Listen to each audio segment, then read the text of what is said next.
നമസ്കാരം കൂട്ടുകാരെ, gold winner master chef പിള്ളയുടെ പുതിയൊരു എപ്പിസോഡിലേക്ക് എല്ലാ പ്രേക്ഷകർക്കും സ്വാഗതം. ഇന്നത്തെ പോലെ ഇന്ന് നമുക്കൊരു ഗസ്റ്റ് ഉണ്ട്. ഇന്നത്തെ ഗസ്റ്റ് നമുക്ക് എല്ലാം പ്രിയപ്പെട്ട അംബിക മോഹനാണ്. സ്വാഗതം ചെയ്യാം. നമസ്കാരം. 300ഓളം സിനിമയിൽ അഭിനയിച്ചിട്ട് നിൽക്കുന്ന ഒരാളാണ്. 300 മൂവീസ്. അത് ചെറിയൊരു നമ്പർ അല്ല, നമുക്കറിയാം. ഒരു ചെറിയ വേഷമാണെങ്കിലും വലിയ വേഷമാണെങ്കിലും ഒരു സിനിമയിൽ അഭിനയിക്കുക, അത് 300+ മൂവീസിൽ അഭിനയിച്ച ആ ഒരു എക്സ്പീരിയൻസുമായിട്ട് നിൽക്കുന്ന ഒരു വ്യക്തിയാണ്. അപ്പോൾ അതിൻ്റെ വിശേഷങ്ങളൊക്കെ ചോദിച്ചറിയാം. എനിക്ക് അതിനെ എല്ലാവർക്കും ഏറ്റവും പ്രിയപ്പെട്ട ഇതൊക്കെ ഉണ്ടെങ്കിലും മീശ മാധവനിലെ കാവ്യ മാധവൻ്റെ അമ്മയായിട്ടുള്ളൊരു വേഷത്തിലാണ് നമുക്ക് ഏറ്റവും കൂടുതലായിട്ട് അറിയാവുന്നത്. അതല്ലാതെ ഒത്തിരി അടിപൊളി ചെറുതും വലുതുമായിട്ടുള്ള വേഷങ്ങളൊക്കെ ചെയ്തിട്ട് നിൽക്കുന്ന ആ ഒരു എക്സ്പീരിയൻസ് ആണിത്. അപ്പോൾ അതിൻ്റെ വിശേഷങ്ങൾ ചോദിക്കാം. ശരിക്കും തൃശ്ശൂരാണോ എറണാകുളത്താണോ? എവിടെ എപ്പോഴും കാണുന്ന? കൊച്ചിയിലാണ്. ചാലക്കുടിയാണ് വീട്. ഓക്കെ. പക്ഷെ എറണാകുളത്തൊരു വീടുണ്ട്. എറണാകുളത്ത് ഉണ്ടാവും. ഷൂട്ടും കാര്യങ്ങളൊക്കെ ബന്ധപ്പെട്ടെല്ലാം ഇവിടെ ആയിരിക്കും കുറച്ചുകൂടെ ബെറ്റർ ആയിട്ടുള്ള. ഒരു 9 വർഷമായി എറണാകുളത്താണ്. ഇന്ന് നമ്മൾ ഉണ്ടാക്കുന്ന ഒരു മത്തി മുളകിട്ട ഒരു തക്കാളിക്കറിയാണ്. ആദ്യമായിട്ട് എങ്ങനെയാണ് മാഡം ഈ ഒരു സിനിമാ മേഖലയിലേക്ക് വരാൻ പറ്റിയതും? ആദ്യത്തെ സിനിമ എനിക്കൊന്ന് മേഘമൽഹാർ. അപ്പോൾ അതിന് ശേഷമാണ്, ആ ഒരു വലിയ കാലയളവൊന്നുമില്ല അതിന്. ഞാൻ പറഞ്ഞാൽ ഞാൻ പെട്ടെന്ന് വന്ന ഒരാളാണ്. എല്ലാവരും പറയില്ല ഈശ്വരാനുഗ്രഹം കൊണ്ട് വന്നു. അത് അങ്ങനെ വന്ന ഒരാളാണ് ഞാൻ. കാരണം എനിക്കൊരു എംബ്രോയിഡറി സ്കൂൾ ഉണ്ടായിരുന്നു, തയ്യൽ എംബ്രോയിഡറി സ്കൂളൊക്കെ, ക്ലാസിക് ലുക്ക് എന്ന് പറഞ്ഞ്. അപ്പോൾ അവിടെ സലീം പടിയത്ത് കമൽ സാറിൻ്റെ അസോസിയേറ്റ് ഒക്കെ അവിടെയാണ് ഡ്രസ്സൊക്കെ തയ്പ്പിച്ചുകൊണ്ടിരുന്നത്. അങ്ങനെ അവരിലൂടെയാണ് ഫസ്റ്റ് മേഘമൽഹാർ എന്ന പടത്തിൽ ശിവജിയില്ല, നമ്മുടെ ശിവചേട്ടന്റെ ഭാര്യയായിട്ട്, ബിജു മേനോന്റെ ചേട്ടത്തിയമ്മയായിട്ട് അങ്ങനെ അതെ. അപ്പൊ അതിലാണ് ആദ്യമായിട്ട് വന്നത്. പിന്നെ നമ്മളിങ്ങനെ സിനിമ എന്ന് പറഞ്ഞ് നമ്മളിങ്ങനെ അറിയാതെ പോയി ചെയ്തു. പിന്നെ സിനിമ എന്ന് പറഞ്ഞ് ചെയ്തത് എല്ലാവരും അധികം കണ്ടിട്ടുണ്ടാവില്ല, എൻ്റെ ഹൃദയത്തിൻ്റെ ഉടമ. അതിൽ വാണി വിശ്വനാഥിന്റെ അമ്മയായിട്ടാണ് ആദ്യം അമ്മ വേഷം ചെയ്യുന്നത്. ആദ്യമായിട്ട് അഡ്വാൻസ് വാങ്ങുന്നത്, വൗച്ചർ ഒപ്പിടുന്നത് ചെയ്തു. പക്ഷെ അതിന് കമൽ സാർ നമുക്കൊരു ഗിഫ്റ്റ് ആയിട്ടാണ് പൈസയൊക്കെ തന്നത്. നമ്മൾ നല്ലൊരു ഇതാണ് വൗച്ചർ ഒപ്പിട്ടും നമ്മളിങ്ങനെ ഒരു ഒഫീഷ്യൽ ഒരു പ്രൊഫഷണൽ കരിയറായി. അതിന്റെ തുടക്കം ഒരു എൻ്റെ ഹൃദയത്തിന്റെ ഉടമയെന്ന് തുടങ്ങി. പക്ഷെ മീശമാധവനാണ് എനിക്കൊരു കരിയർ ബ്രേക്ക്. എല്ലാവർക്കും ഇഷ്ടപ്പെടുന്ന ഒരു സിനിമ. അതൊരു മലയാള സിനിമയിലെ തന്നെ ഒരു ചരിത്രമായിട്ട് രേഖപ്പെടുത്തിയ ആ ഒരു കാലഘട്ടം. അത് ഇപ്പോഴും കണ്ടാലും നമുക്കത് ഏറ്റവും കൂടുതൽ റിപ്പീറ്റ് വാല്യൂ ആയിട്ടൊക്കെ ആളുകളൊക്കെ ഈ ഫേസ്ബുക്ക് മൂവി ഗ്രൂപ്പിലൊക്കെ എപ്പോഴും വരുന്ന ഒരു പേര്. അതൊരു സ്പെഷ്യൽ ദിലീപേട്ടനും ലാൽ ജോസും കാവ്യ ഇവരൊക്കെ കൂട്ടുകെട്ട് അതൊരു ട്രെൻഡ് തുടങ്ങി വെച്ച ഒരു സിനിമ. ഇങ്ങനെയൊക്കെയുള്ള ഒരു സിനിമ ഇത്രമാത്രം വിജയിക്കും, നല്ല പാട്ട്, ആളുകൾക്ക് ഇഷ്ടപ്പെടുന്ന കുറെ എല്ലാം കോർത്തിണക്കിയ ഒരു പടമായിരുന്നു അത്. സോ ആദ്യം വെളിച്ചെണ്ണ നമ്മുടെ ചൂടായി. അപ്പോൾ അതിനകത്ത് ലേശം ഞാൻ ഉലുവയാണ് ആദ്യം ഇടുക. ഇതിനൊക്കെ ഒരു മീൻകറിയിലൊക്കെ എപ്പോഴും ഒരു ഉലുവയിട്ട് താളിക്കിച്ചാണ് ഇത് തുടങ്ങുക. അപ്പോൾ ഈ ഉലുവയൊന്ന് ജസ്റ്റ് ഒന്ന് ചുമന്ന നിറവെക്കുന്ന ഒരു മൂത്തുന്ന സമയത്താണ് നമ്മൾ വെളുത്തുള്ളി ഇടുന്നത്. ഈ വെളുത്തുള്ളി ഒരു നല്ല സ്മെല്ലായി. അതെ. ഒരു സൈഡിൽ ഇഞ്ചി. ഏറ്റവും ഇഷ്ടപ്പെട്ട ഭക്ഷണം എന്താണ്? ചോറും കറികളും. മീൻകറിയാണോ അതോ പച്ചക്കറി? മീൻകറി ഇഷ്ടമാണ്. മീൻ നമ്മൾ നല്ല കുടംപുളിയൊക്കെ ഇട്ട് ഇങ്ങനെ ചട്ടിയിലൊക്കെ വെക്കുന്നത് അത് ഭയങ്കര ഇഷ്ടമുള്ളൊരു സംഭവം. പച്ചമുളക്, അതുപോലെ കുറച്ച് ചെറിയ ഉള്ളി, എല്ലാം നമ്മൾ കുരൂരാന്നരിഞ്ഞു. അതെ.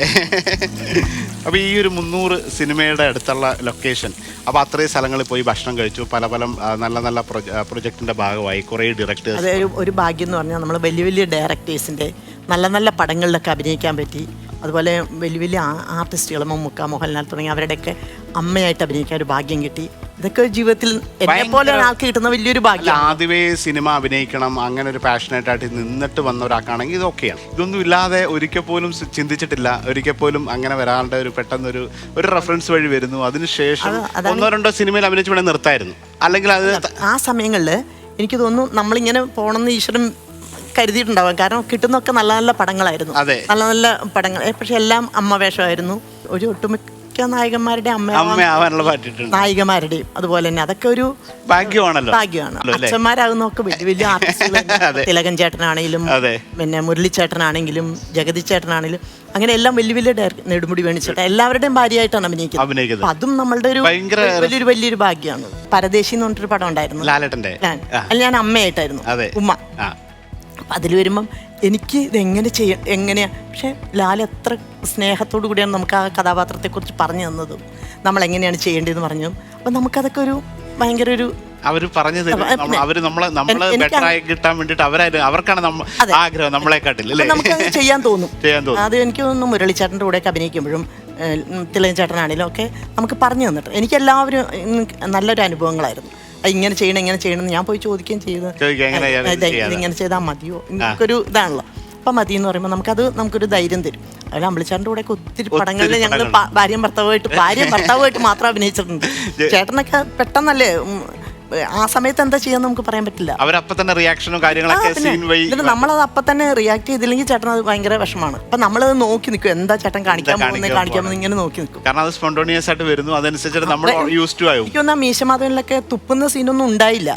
ചേട്ടനാണ് ആ പെട്ടെന്ന് ഒരു തുപ്പലും കാണിച്ചത്. അതുപോലെ സൊലേ എന്ന് പറഞ്ഞ പടത്തിൽ ഞങ്ങൾ ഒരു കുന്നിന്റെ മുകളിൽ നിന്ന് ഇങ്ങനെ ഇറങ്ങി വരുന്നത്. അപ്പൊ ഞാൻ ചോദിച്ചു, ചേട്ടൻ ഇവിടെ എന്താ ചെയ്യാൻ പോണത്? ഒന്നുമില്ല, ഒരു കുന്നിന്റെ മുകളിൽ നിന്ന് ഇറങ്ങി വരും, ചേട്ടൻ എന്ത് ചെയ്യും? എനിക്കറിയില്ല, ഞാൻ അപ്പൊ എന്താ ചെയ്യുന്നത്, അതിന് നീ റിയാക്ട് ചെയ്യും. അത്ര തന്നെ ഇറങ്ങി പോരുന്ന പോക്കിൽ എന്നെ ഒരു ഒറ്റ ഇടി വേഗം നടക്കുന്നു പറഞ്ഞു. ഞാൻ പറഞ്ഞു ഇതെന്തു എനിക്ക് കാണിക്കുന്നത്. അപ്പൊ നമുക്ക് നല്ല അങ്ങനെ നമ്മൾ പറഞ്ഞിട്ട് ചെന്ന് കഴിഞ്ഞാൽ താഴെ ചെല്ലുമ്പോൾ നമ്മളോട് നന്നായിരുന്നു, പറഞ്ഞില്ലെങ്കിൽ അദ്ദേഹം ചെയ്തത് പോകുമല്ലോ. അതൊക്കെ ഒരു വലിയൊരു അനുഭവങ്ങളാണ്. അപ്പോൾ ഏറ്റവും മെമ്മറബിൾ ആയിട്ടുള്ള ഈ ഇത്രയും ലൊക്കേഷനിലൊക്കെ പോയി പല സിനിമകളിൽ ചെയ്തു, അപ്പം ലൊക്കേഷനിൽ പോയതാവാം, അല്ലെങ്കിൽ എവിടെയെങ്കിലുമൊക്കെ പോകുമ്പോൾ ആളുകൾ കണ്ട് പറഞ്ഞാൽ ഏറ്റവും ഒരു അഭിനേത്രി എന്ന നിലയിൽ അവസാനം ഒരുപാട് നല്ല സന്തോഷം തരുന്ന ഏതെങ്കിലും ഒരു ഓർമ്മ പറഞ്ഞാൽ. എന്നെ സംബന്ധിച്ചിടത്തോളം നമ്മളിങ്ങനെ ഒരു സിനിമ അങ്ങനെ ചെയ്തു പോകുന്നു, അങ്ങനെയൊക്കെ ഉള്ളൂ. പക്ഷെ മീശമാധവൻ കഴിഞ്ഞിട്ട് നമ്മളിങ്ങനെ ഒരു ഷോപ്പിൽ ഇങ്ങനെ നിൽക്കുക. അപ്പം നമുക്ക് അങ്ങനെ വേറെ അങ്ങനെ സിനിമ അങ്ങനെ അങ്ങനെയൊന്നുമല്ല. നമ്മളിങ്ങനെ നിൽക്കുമ്പോൾ പിള്ളേച്ച എന്നൊരു ശബ്ദം ഞങ്ങളുടെ സിനിമയിലെ ഡയലോഗ്, ഈ ഡയലോഗ് പറഞ്ഞു. അപ്പൊ എനിക്ക് തോന്നി എന്നെ കണ്ടിട്ടാണല്ലോ ഇത് പറഞ്ഞത്. അപ്പോഴാണ് നമ്മള് ശ്രദ്ധിക്കുന്നുണ്ട്, നമ്മളെ തിരിച്ചറിയുന്നുണ്ട്. ആ ഒരു സിനിമയിൽ അഭിനയിച്ചപ്പോൾ തന്നെ ആളുകൾ എവിടെ പോയാലും അറിയുന്നുണ്ട്. അപ്പൊ ആ സിനിമ കൊണ്ട് എനിക്ക് അത്ര വലിയ നേട്ടങ്ങളാണ് ഉണ്ടായത്. അപ്പോൾ ഇത് പെട്ടെന്ന് ഞാൻ പറഞ്ഞല്ലോ ഈ ഒരു സമയത്താണ് വന്നത്. അതിനുശേഷം നിങ്ങളുടെ സുഹൃത്തുക്കൾ, അടുത്ത ബന്ധുക്കൾ, നാട്ടുകാർ, അപ്പോൾ പെട്ടെന്നൊരു സിനിമാ നടി എന്നൊക്കെ പറയുമ്പോൾ ആദ്യം തന്നെ ചെറുപ്പം മൂലയെ അഭിനയിച്ച് ഇങ്ങനെ വരികയാണ്. അപ്പോൾ ഇത് വന്നു, അപ്പോൾ അവർക്കുണ്ടാവുന്ന ഒരു സന്തോഷമുണ്ട് സ്വന്തം നാട്ടിൽ. നമുക്കറിയാം, എന്നെ സംബന്ധിച്ചിടത്തോളം എൻ്റെ വീട്ടിലും എൻ്റെ നാട്ടിലും ആദ്യം എല്ലാവർക്കും ദേഷ്യമായിരുന്നു. ഇതിന് താല്പര്യമില്ല അവർക്ക്. എന്തിനായിരുന്നു ഇതിന്റെ വല്ല ആവശ്യമുണ്ടോ, തിരക്കായി പോയി. രണ്ട് കുട്ടികൾ, നല്ലൊരു ഫാമിലി, അവരെന്തിനാണ് ഇതിന് പോയി, അവർക്ക് സിനിമ എന്ന് പറഞ്ഞാൽ എന്താണ് എന്നുള്ള കറക്റ്റ് അറിയില്ല. അപ്പം എൻ്റെ അമ്മയൊക്കെ പറഞ്ഞു എന്തിനാ ഇറങ്ങിയിരിക്കണമെന്നൊക്കെ പറഞ്ഞുള്ള പ്രശ്നങ്ങളുണ്ടായിരുന്നു. അപ്പം അതിനിടയിൽ എനിക്ക് ധൈര്യം തന്നത് എൻ്റെ മക്കള്, മരുമക്കള്, എൻ്റെ ഹസ്ബൻഡൊക്കെ ആ സമയത്ത് ധൈര്യം തന്നു. നിനക്ക് ഇപ്പോൾ ഈ വയസ്സുകാലത്ത് ഇങ്ങനെയൊക്കെ കിട്ടുകയാണെങ്കിൽ നീ ഇപ്പം ചെയ്യേ, അല്ലാതെ എന്തിനാണ് ചെയ്യാതിരിക്കുന്നത്? കാരണം മക്കൾ പറഞ്ഞു അമ്മേനെ വിളിക്കുന്നുണ്ടെങ്കിൽ അമ്മ ചെയ്യേ. കാരണം ഇപ്പം എല്ലാവരും ഇത് അഭിനയിക്കണം പറഞ്ഞ് നടക്കുമ്പോൾ കിട്ടാതിരിക്കുന്ന സമയത്ത് അമ്മയ്ക്ക് ഇങ്ങനെ ഒരു അവസരം വരികയാണ് ചെയ്യുമെന്ന് പറഞ്ഞ് ധൈര്യം തന്ന് നമ്മളെ വിട്ടതവരാണ്. അതിനുശേഷം എനിക്ക് തോന്നുന്നു കസ്തൂരിമാൻ ഇറങ്ങിയതിന് ശേഷമാണ് എല്ലാവരും എന്നെ കൂടുതലായിട്ട് എൻ്റെ നാട്ടിൽ എനിക്കൊരു അംഗീകാരം തന്നു. ആ ഒരു സിനിമയ്ക്ക് അത് കഴിഞ്ഞിട്ട് ഞാൻ വരുമ്പോൾ എനിക്ക് കസ്തൂരിമാൻ കഴിഞ്ഞ് വരുമ്പോൾ എനിക്ക് നാട്ടിൽ എന്നെ ഒരു സ്വീകരണമൊക്കെ ഉണ്ടായിരുന്നു. അയ്യോ, അതൊക്കെ ഭയങ്കര സന്തോഷമുള്ള ഒരു കാര്യമല്ലേ? നമ്മുടെ നാട്ടിൽ നമ്മളെ അംഗീകരിക്കാന്ന് പറഞ്ഞാൽ വലിയൊരു കാര്യം. പിന്നെ എല്ലാ കാര്യങ്ങളിലും ഞാൻ അവരുടെ കൂടെ ഉണ്ടാവാറുണ്ട്, ചാലക്കുടിക്കാരുടെ കൂടെ ഉണ്ടാവും. മണിച്ചേട്ടനുമായിട്ട് എന്തെങ്കിലും? മണിച്ചേട്ടനെ അറിയാം, ചെറുപ്പം തൊട്ട് മണീനെ അറിയാമായിരുന്നു. ഇതെല്ലാം ഇതായല്ലേ? അതെ. അപ്പോൾ ആദ്യം തന്നെ നമ്മൾ ആ ഉള്ളിയൊക്കെ ഇട്ടൊന്ന് വയറ്റിയതിന് ശേഷം സ്ലോ ആയിട്ട് കുറച്ച് മഞ്ഞൾപ്പൊടിയും മുളക് പൊടിയും മാത്രമാണ്. ഇന്നത്തെ മല്ലിപ്പൊടിയുടെ ആവശ്യമില്ല. മല്ലിപ്പൊടി ഇല്ലാത്ത മുളക് പൊടിയും മഞ്ഞൾപ്പൊടിയും മാത്രമാണ്. പിന്നെ ഇതിൻ്റെ ഒരു പ്രത്യേകത എന്ന് വെച്ചാൽ ഇതിൻ്റെ പുളിക്ക് വാളം പുളിയും കൊടംപുളിയും സമാസമം ചേർക്കുകയാണ്. അപ്പോൾ രണ്ടിൻ്റെയും കൂടെ ഒരു പുളി, അതിനോടൊപ്പം തന്നെ തക്കാളിയും കൂടെ എടുക്കുക. അപ്പോൾ അതിനെ ബാലൻസ് 3 പുളി കലർന്ന ഒരു രസമാണ്. അപ്പോൾ ആ രീതിയിൽ ഉള്ള ഒരു സോസായിട്ടാണ് നമ്മൾ ചെയ്യുക. സോ ആദ്യം കുറച്ച് തക്കാളി പേസ്റ്റ് ആക്കിയത്. അപ്പോൾ ആ ഗ്രേവി നല്ല ഇതാവാൻ വേണ്ടിയിട്ടാണ്. വാളംപുളി 1 സ്പൂൺ, കുടംപുളി ജസ്റ്റ് ഒരെണ്ണം അതിലിട്ട് കുതിർത്ത് അതിൻ്റെ ഇത് ഒരുപാട് ഓവറായിട്ട് ആവുകയും ചെയ്യില്ല. അപ്പോൾ ഈ ഒരു കറിക്ക് ആവശ്യം നമ്മൾ എത്രയാണോ ചേർക്കുന്നത് അതിന് 3നെയും കൂടെ ബാലൻസ് ചെയ്തിട്ടാണ്. ഇതിനെ നന്നായിട്ടൊന്ന് മിക്സ് ചെയ്യുന്നു.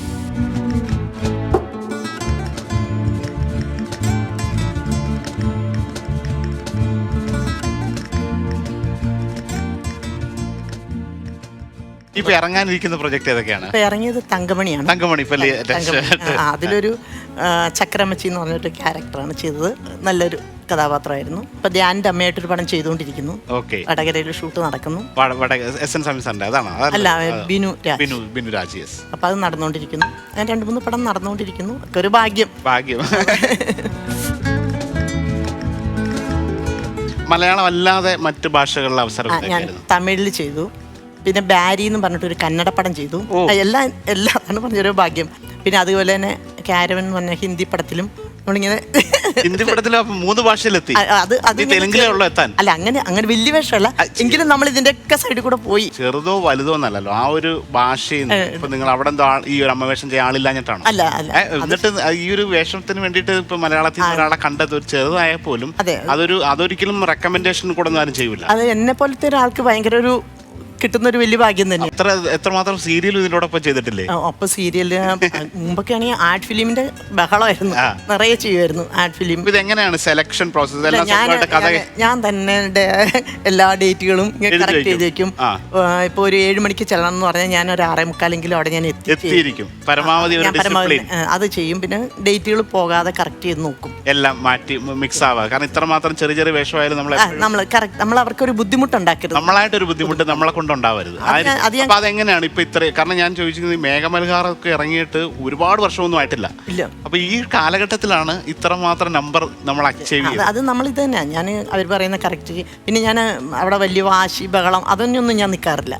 കാരണം നമുക്ക് കിട്ടിയത് ഒരു ഭാഗ്യമാണ്. സത്യം, ആ ഒരു ഗ്രാറ്റിറ്റ്യൂഡ് എപ്പോഴും അത് നമ്മൾ ഈശ്വരൻ തന്നൊരു സംഭവമാണ്.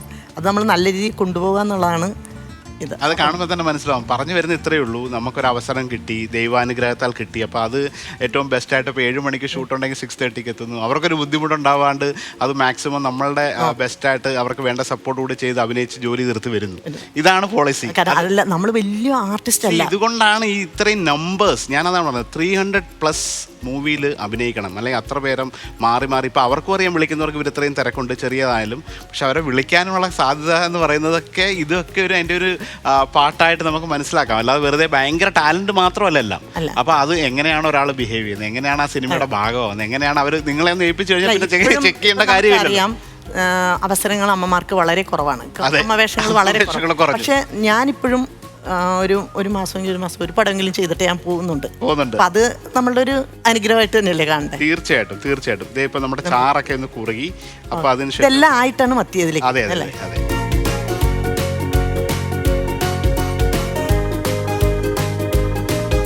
കറിവേപ്പില, ലേശം കുരുമുളക് പൊടി ഇപ്പോൾ ഇട്ട് കൊടുക്കുന്നു. പണ്ടത്തെ അമ്മമാരൊക്കെ പറയില്ലേ, കൈപ്പുണ്യാണ് ഇങ്ങനെ ഉണ്ടൊരു കൈപ്പുണ്യം. ഭക്ഷണമൊക്കെ ഉണ്ടാക്കി മറ്റുള്ളവർ കൊടുക്കാറൊക്കെ ഉണ്ടോ? ഞാൻ കുട്ടികൾക്ക് കോളേജിൽ പഠിച്ചുകൊണ്ടിരുന്ന സമയത്തൊക്കെ അവരുടെ കൂട്ടുകാർക്കൊക്കെ ഫുഡ് ഉണ്ടാക്കുക, കൊടുക്കുക, അതൊക്കെ എനിക്കൊരു ഇൻട്രസ്റ്റ് ഉള്ള കാര്യമായിരുന്നു. അപ്പോൾ ഇതുവരെ ചെയ്തതിൽ ഇപ്പോൾ ഈ പറഞ്ഞ പോലെ ഹൃദയത്തിൻ്റെ ഉടമ ഭയങ്കരമായിട്ട് ഇഷ്ടപ്പെട്ടെന്ന് പറഞ്ഞു. അതെന്ന് പറഞ്ഞാൽ നമ്മൾ വിചാരിക്കാതെ നമ്മൾ ആദ്യമായിട്ട് പോയിട്ട് അത് നമ്മുടെ മനസ്സിലുണ്ടാവുമല്ലോ. ഞാനൊരു വളഞ്ഞൊരൊപ്പാണ് എൻ്റെ മക്കൾ തന്നെ പറഞ്ഞു, അമ്മയുടെ മൊട്ടൊപ്പിന് ഇത്ര പൈസ കിട്ടിയില്ലേ ആദ്യമായിട്ട്. അതൊരു ഭയങ്കര ഹാപ്പിനെസ്. നമ്മൾ ഒന്നുമല്ലാത്ത നമ്മളാണ് ആദ്യമായിട്ട് ചെന്നിട്ട് ഇത് വാങ്ങുന്നത്, ഒരു അഡ്വാൻസ് വാങ്ങുന്നതൊക്കെ. അതൊക്കെ നമ്മൾ സങ്കല്പിച്ചിട്ടില്ലല്ലോ. അതെ. മോള് ക്രൈസ്റ്റാ പഠിച്ചോണ്ടിരുന്നത്. അപ്പൊ മോള് അവൾക്കൊരു ആഡ് ഫിലിം വന്നു കോളേജിന്റെ അവിടെ നിന്ന്. അപ്പൊ ബാബു, ഇടവേള ബാബു ഇല്ലേ, ബാബുവിന്റെ പേരായിട്ടാണ് ചെയ്യുന്നത്. അപ്പൊ ഞാനിങ്ങനെ മോളെയും കൊണ്ട് അവിടെ പോയി നിൽക്കുമ്പോൾ അന്ന് ഋഷബാബ ഇത്തിരി നല്ല നല്ല നല്ല പടങ്ങൾ ചെയ്ത് ഹോനായി ഒക്കെ ചെയ്ത് നിൽക്കുന്ന സമയം. അപ്പോൾ ആളാണ് അതിൽ ആഡ് ഫിലിം നായകനായിട്ട് ചെയ്യുന്നത്. നായികയായിട്ട് ചെന്നൈയിൽ നിന്ന് വന്ന ഒരു സ്ത്രീയാണ്. അദ്ദേഹം അവരുടെ കൂടെ ചെയ്യില്ല എന്ന് പറഞ്ഞ് നിൽക്കുകയാണ്, അവരുടെ കൂടെ അഭിനയിക്കില്ല, അവർ പോരാ, അങ്ങനെ ഇങ്ങനെ പറഞ്ഞ് നിൽക്കുമ്പോൾ നമുക്കിതുമായിട്ടൊന്നും ഒരു ബന്ധമില്ല. ആ നിൽക്കുന്ന സ്ത്രീയാണെങ്കിൽ അവരോട് വന്ന് നിന്ന്, അപ്പോൾ ഒന്നുമില്ല, ഈ പാല് കാച്ചുന്ന ഒരു സീനേ ഉള്ളൂ. അപ്പം ഒന്ന് കാച്ചുന്നു, ഒരു പുതിയ വീട് പണിതിരിക്കുന്നു, പാല് കാച്ചുന്നു, അപ്പോൾ ആൾക്കാർ ഗിഫ്റ്റുമായിട്ട് വരുന്നു. അതാണ് സീൻ. സിനിമയല്ല, ഈ ആഡ് ഫിലിം. അപ്പോൾ ഇടവേള ബാബുവിനോട് പറഞ്ഞു, അവരാണ് ഞാൻ ചെയ്യാം, അല്ലെങ്കിൽ എനിക്ക് ചെയ്യാൻ പറ്റത്തില്ല. ബാബു എൻ്റെ അടുത്ത് എന്ന് പറഞ്ഞപ്പോൾ ഞാൻ പറഞ്ഞു, ബാബു എന്തോ പറയണേ, ഞാൻ ചെയ്യത്തില്ല. അപ്പോൾ ബാബു ഇരിഞ്ഞാലും കൂടെ ഞാൻ ചാലക്കുടി, അപ്പോൾ ഞങ്ങൾ നല്ല ഇതാ. ഞാൻ പറഞ്ഞു, അയ്യോ ഇല്ല. അങ്ങനെ ബാബു പറഞ്ഞ് ആളെ വിളിക്കുന്നു, അങ്ങനെ എല്ലാം പറഞ്ഞ് ബാബുവിൻ്റെ നിർബന്ധത്തിൽ ഞാൻ അവസാനം പോയിട്ട് പാല് കാച്ചി. അതാണ് ഈ ക്യാമറ മുഖത്ത് വെച്ചതെന്ന് നമ്മൾ പറയണല്ലോ, ആദ്യം അതാണ് ഇങ്ങനെ ചെയ്യുന്നത്. ഇങ്ങനെന്ന് വെച്ച് കഴിച്ച് വന്ന ആള് ഗിഫ്റ്റുമായിട്ട് എനിക്ക് കൊണ്ട് തരുന്ന സീനായി വന്നവർക്ക്. അങ്ങനെ പറഞ്ഞു. ഓക്കെ, ഇതേ നമ്മുടെ മീൻകറി ഏകദേശം റെഡിയായി. അവസാനം താളിപ്പാണ്. കടുക്, വത്തൽമുളകും ചെറിയ ഉള്ളിയും കറിവേപ്പിലയും കൂടെ ഇടുകയാണ്.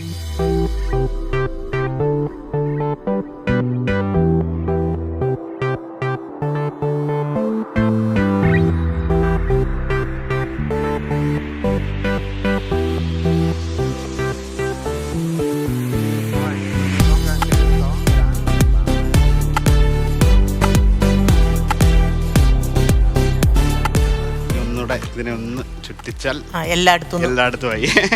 ഇനി നമുക്ക് മീൻകറി ടേസ്റ്റ് ചെയ്യേണ്ട ഒരു സമയം. സാധാരണ ഇതൊരു 10-20 മിനിറ്റ് വെച്ചിരിക്കുമ്പോഴാണ് ആ മീൻ്റെ എല്ലായിടവും പിടിച്ച് നമുക്കപ്പോൾ ഇനി ടേസ്റ്റിങ്ങിലേക്ക് പോകാം. ഓക്കെ.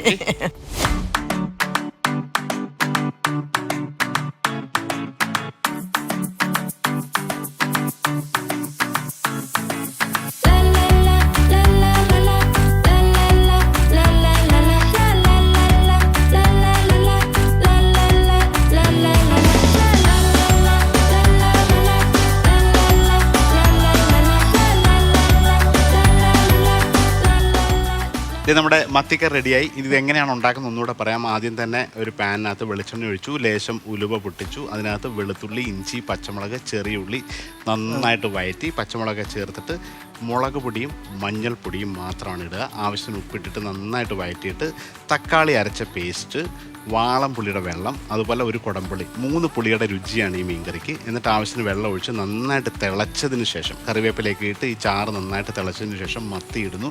അതിൻ്റെ മേലെ ലേശം കുരുമുളക് പൊടിയും കറിവേപ്പിലയും കൂടി ഇട്ട് അടച്ചു വെച്ചൊരു 3 മിനിറ്റ് വേവിച്ച് ഫിഷും ആ സോസും കൂടെ കുറുകുന്ന സമയത്ത് ഒരു പാനിൽ വെളിച്ചെണ്ണയിൽ കടുകും വത്തൽമുളകും ചുമന്നുള്ളിയും കറിവേപ്പിലും കൂടെ താളിച്ചൊഴിച്ചാൽ ഈസി ആയിട്ടുള്ള ഈ മീൻ മുളകിട്ട കറി റെഡിയാണ്. ഇത് ചോറിൻ്റെ കൂടെയൊക്കെ ഭയങ്കര രസമാണ്. അതുപോലെ കപ്പയുടെ കൂടെ കഴിക്കാം. അപ്പോൾ ഇത് ടേസ്റ്റ് ചെയ്യേണ്ട സമയമായി. ഓക്കെ.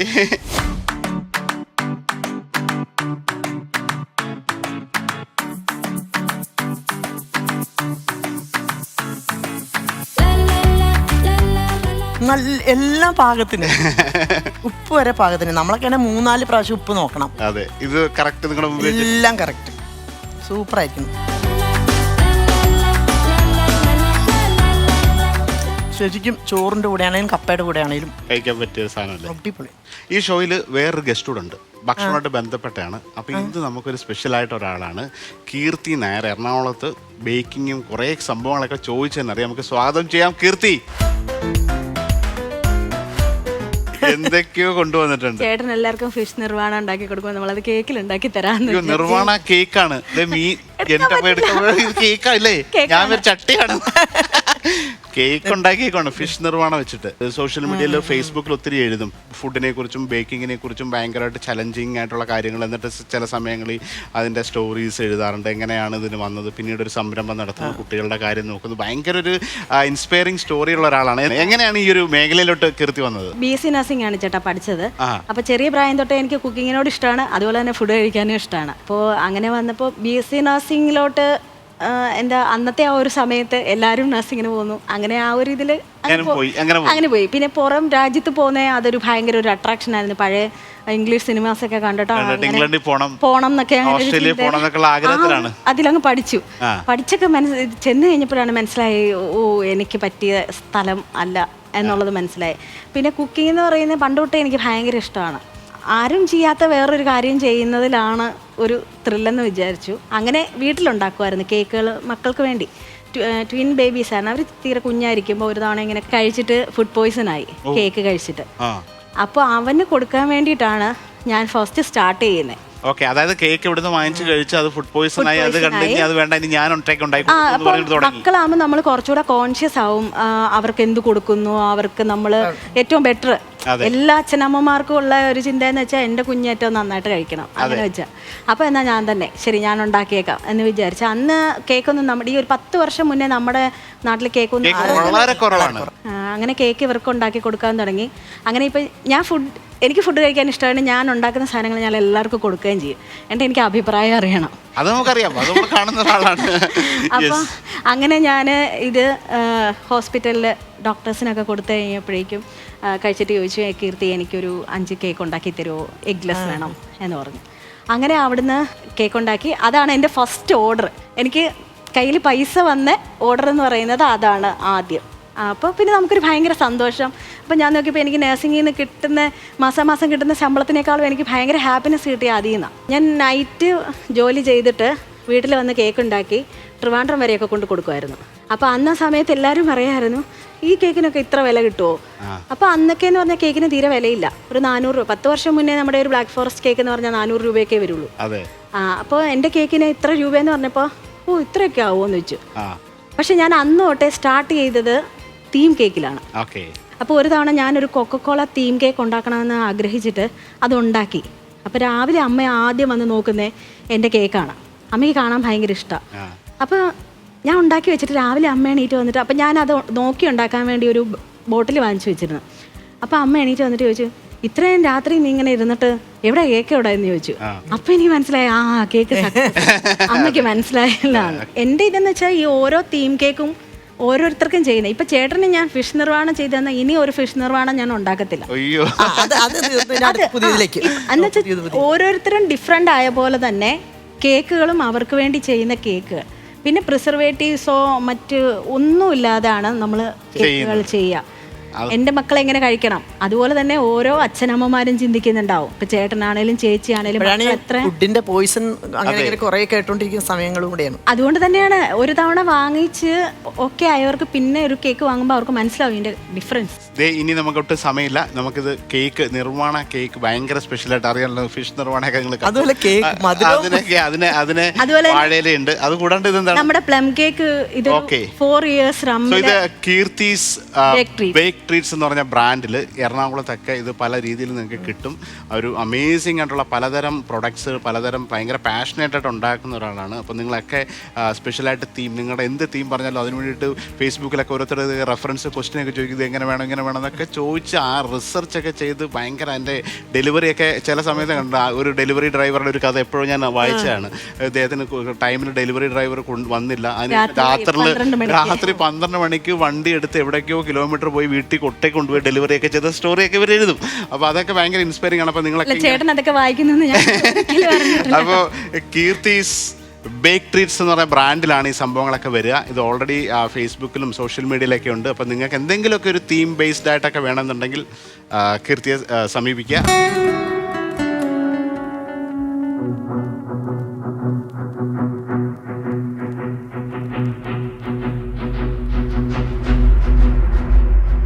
നമ്മളങ്ങനെ നിർവ്വാണ കേക്ക് കട്ട് ചെയ്യാൻ പോകണം. ആദ്യമായിട്ടാണ് അത് മേഡം തന്നെ കട്ട് ചെയ്യും. വാഴയിലാണ് മുറിക്കുന്നത്. കരിമീനാണ് ഇവിടെ ഇരിക്കുന്നത്.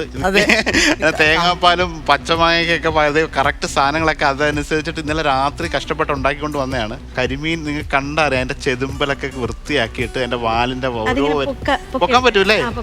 സോസിനകത്തിട്ട് കറക്റ്റായിട്ട് കുക്ക് ചെയ്ത പോലെയാണ്. കരിമീനായിട്ട് ഉപയോഗിച്ചിരിക്കുന്ന എന്ത് ഇൻഗ്രീഡിയന്റ് ആണ്? അത് ഫോണ്ടന്റ് തന്നെയാണ്. ആണോ? കഴിക്കാം, അത് ഈറ്റബിൾ ആണ്. ഇത് ഒരു ഫിഷ് വേറെ ആരെങ്കിലും പെട്ടെന്ന് ചിലപ്പോൾ ഇത് ഈ ഷോ മൊത്തം കാണാണ്ട് കഴിഞ്ഞാൽ മീനാന്ന് വിചാരിക്കും. പക്ഷേ ഇതൊരു കേക്കാണ്. കേക്കിനെ ക്രിയേറ്റ് ചെയ്തതാണ്. അപ്പോൾ ആ രീതിയിൽ വാഴയിലയുടെ ചുളവും വരവും ഒക്കെ എല്ലാം ഒക്കെ ഉണ്ടാക്കി. Thank you madam, thank you so much. ഇത് ചേട്ടാ അത് 4 years നമ്മൾ റമ്മിൽ ഡിപ്പ് ചെയ്ത് വെച്ചിരുന്ന ഫ്രൂട്ട്സ് മെച്ചുവേർഡ് ആയിട്ടുള്ള പ്ലം കേക്കാണ്. കട്ട് ചെയ്യണം.